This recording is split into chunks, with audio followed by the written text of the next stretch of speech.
সুকান্ত মজুমদার বলেছেন যে ED CBI কেন্দ্র বাহিনী সব দিয়ে ধন্যবাদ জানাই সুকান্ত বাবুকে। যে কথা আমরা বলে আসছি সেটা আজকে সুকান্ত বাবু অনুভব করছেন। মানুষ শেষ কথা বলে, কেন্দ্রীয় এজেন্সি শেষ কথা বলবে না। মস্তান দিয়ে যেরকম মানুষের মন জেতা যায় না, সেরকম মোদি অমিত শাহর যে মস্তান অর্থাৎ কেন্দ্রীয় এজেন্সি, সেই দিয়ে কোথাও জাল গলবে না। সারা ভারতবর্ষ দেখছেন যে এবার মোদি যাচ্ছে, ইন্ডিয়া আসছে। কাউন্সিলর এবং কোঅপারেটিভের স্পেশাল অফিসার তিনি আবাসনের বাসিন্দাদের সমস্ত পরিষেবা বন্ধ করে দিয়েছেন, দখল করে নিয়েছেন সমবায় আবাসনের কমিউনিটি হল। এইটা আমার ঠিক জানা নেই, তবে এটা একটা হাউসে কোশ্চেন হয়েছিল। তখন আমি বলেছিলাম যদি এটা হাউজিং এর হয় তাহলে অ্যাডমিনিস্ট্রেশনের থ্রু দিয়ে নিতে হবে। ইন্ডিভিজুয়াল কোনো কাউন্সিলরের এই অধিকার নেই যে কোনো জায়গায় চাবি দেওয়া বা কমিউনিটি হল নেওয়ার, এটার অধিকার কোনো ইন্ডিভিজুয়াল কাউন্সিলরের নেই। ওই আবাসনটা যতদূর আমি জানি ওটা হাউজিং এর আবাসন, যা কোশ্চেন এসেছিল। আমি মানে আবাসনটা দেখিনি কোনদিন চোখে, কিন্তু সেটা প্রসেস অনুযায়ী হওয়া উচিত। ভোট হয়েছে ওখানে এবং তারপরে সেখানে বিজেপি কিছুটা এগিয়ে ছিল, এবং সেই জায়গা থেকে দাঁড়িয়ে তৃণমূল এক নেতৃত্ব ওখানে দাবি করছে প্রকাশ্য সভামঞ্চ থেকে যে লক্ষ্মীর ভান্ডারের টাকা আটকে দেওয়া হবে এবং সামাজিক বয়কট করার। এগুলো কে কি বললো জানি না। মমতা বন্দ্যোপাধ্যায়ের এই উন্নয়নমূলক মানুষের জন্য যে পরিষেবা, সেই পরিষেবাগুলো ডাইরেক্ট গভর্নমেন্ট সার্ভিস, গভর্নমেন্ট থেকে দেওয়া হয় এবং সেগুলো মানুষ দেবে।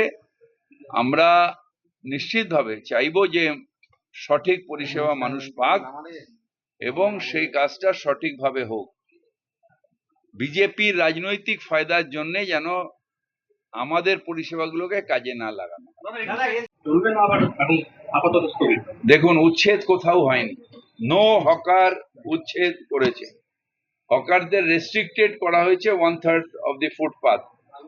আর illegal encroachment of government land, এটা আমরা আটকাবোই, কারণ গভর্নমেন্ট ল্যান্ড মানে মানুষের এটা সম্পদ। মানুষের সম্পদ কারোর পার্সোনাল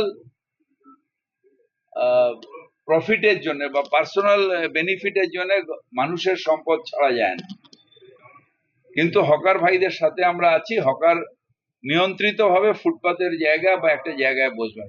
কেউ ওখানে ফুটপাতের উপরে বা গভর্নমেন্ট ল্যান্ডের উপরে কেউ স্ট্রাকচার করে দেবে, কেউ পাঁচিল তুলে দেবে, কেউ শাটার বসিয়ে দেবে, এটা বেআইনি। দাদা, উত্তরবঙ্গ থেকে জায়গাতে তদন্ত করতে গিয়ে পুলিশ আক্রান্ত হয়েছে, কুলতলিতে পুলিশকে লক্ষ্য করে গুলি চালিয়েছে দুষ্কৃতীরা, এরকম অভিযোগ। কি বলবেন? অ্যারেস্ট হবে, অ্যারেস্ট হবে। যে দুষ্কৃতী গুলি চালাবে অ্যারেস্ট হবে, কঠোর সাজা হবে, কোর্ট তাকে সব দৃষ্টান্তমূলক শাস্তি দেবে। আমরা তো আর এখানে উত্তরপ্রদেশের মতন এনকাউন্টার করে দেব না পুলিশের লকআপে বা পুলিশের হ্যান্ডকাপ পড়ে। এখানে বিচার, আইনের বিচার হবে, কোর্টের কাছে অ্যারেস্ট করে নিয়ে যাবে, সেখানে দৃষ্টান্তমূলক শাস্তি দেবে, এটা আশা করব। দক্ষিণবঙ্গে বিজেপি জানালো পুরসভা, পৌরসভা ওটাকে করবে, প্রসেস করবে, প্রসেস করে হিয়ারিং হবে। হিয়ারিং এ আমাদের ওখানকার যারা হিয়ারিং অফিসার অর্থাৎ জাজ, তিনি ভাঙার অর্ডার দেবেন, তখন পৌরসভা ভেঙে দেবে। এটার মধ্যে আছে কি? যদি কোথাও জানা যায় যেটা অবৈধ, সেটার বিরুদ্ধে পৌরসভা প্রসেস করে। পৌরসভা তো নিজে নিজে ভাঙতে পারবে না। সেখানে প্রত্যেকটা জায়গায় একটা ফোরাম আছে, একটা হিয়ারিং অফিসার আছে, তার উপরেও যেতে পারে, হাইকোর্ট পর্যন্ত যেতে পারে। সেখান থেকে এ নিয়ে তাদের অর্ডার নিয়ে পৌরসভা ভেঙে দেবে।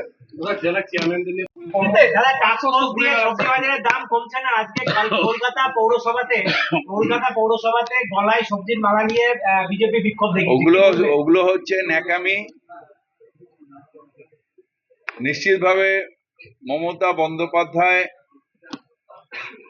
চেষ্টা করে যাচ্ছেন টাস্কফোর্স দিয়ে কিভাবে দামটা কমানো যায়, কিন্তু এই দাম বাড়ানোর মূলটা হচ্ছে বিজেপি। অর্থাৎ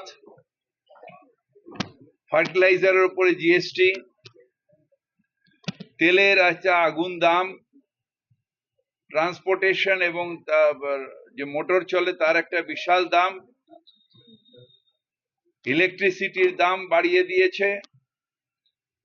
বিজেপি এবং চাষির থেকে মানুষ পর্যন্ত সব জায়গায় হাহাকার সৃষ্টি হয়েছে। সুতরাং নিজে গলায় দিয়ে লাগে চলবে না। মমতা বন্দ্যোপাধ্যায় কয়েকটা জিনিসের দাম চেষ্টা করছেন, নিশ্চিতভাবে সেটা কিছুটা কমেছে, কিন্তু মূল্য বৃদ্ধির মূল কারিগর কে? ভারতীয় জনতা পার্টি এবং কেন্দ্রীয় সরকার। আবার কে? দক্ষিণবঙ্গে বিজেপি পরিচয় হচ্ছে সুকন্যা সিং, মানসিক অসুবিধা কি বলবেন?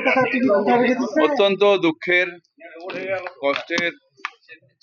হঠাৎ করে ওর মধ্যে ঢুকে গেলেন কি করে ইয়ে হলো, এটা পুলিশকে তদন্ত করতে হবে এবং নিশ্চিতভাবে হয়তো মানসিক ভারসাম্য, কিন্তু হঠাৎ ওইটার মধ্যে ঢুকলেন কি করে এটা দেখতে হবে। আমি আশা করছি যে পুলিশ তদন্ত সঠিকভাবে করবে। ইডি সিবিআই বলছেন তাকে হুমকি দেওয়া হচ্ছে, তার সামনে এসে কি বলবেন? দেখুন, কে কাকে হুমকি দিচ্ছে না দিচ্ছে জানি না, তবে পুলিশ প্রশাসন আছে। যদি কেউ আনলফুল কাজ করে তাকে কঠোরভাবে অ্যারেস্ট হবে এবং বারবার বলছি দৃষ্টান্তমূলক শাস্তি হবে। কে হলো, কে রানা, কে হানা, কে মানা, আমি জানি না, কিন্তু কেউ অন্যায় করলে এটা মমতা বন্দ্যোপাধ্যায়ের প্রশাসন, যেখানে কঠোরভাবে শাস্তি হয়। ইনঅ্যাক্টিভ পুলিশ ফোর্স নেই। কলকাতা পুরসভা বলছে দক্ষিণবঙ্গে বিজেপির model Purba Medinipur. By chance দাদা রাজ্যপালের কাশীপুরে রানা আরেকটি 26-এ যখন সারা বাংলা বলছে, 26-এ পূর্ব মেদিনীপুরও বলবে বিজেপি টাটা, অর্থাৎ বিজেপি একটা আসনও আর পাবে না। দাদা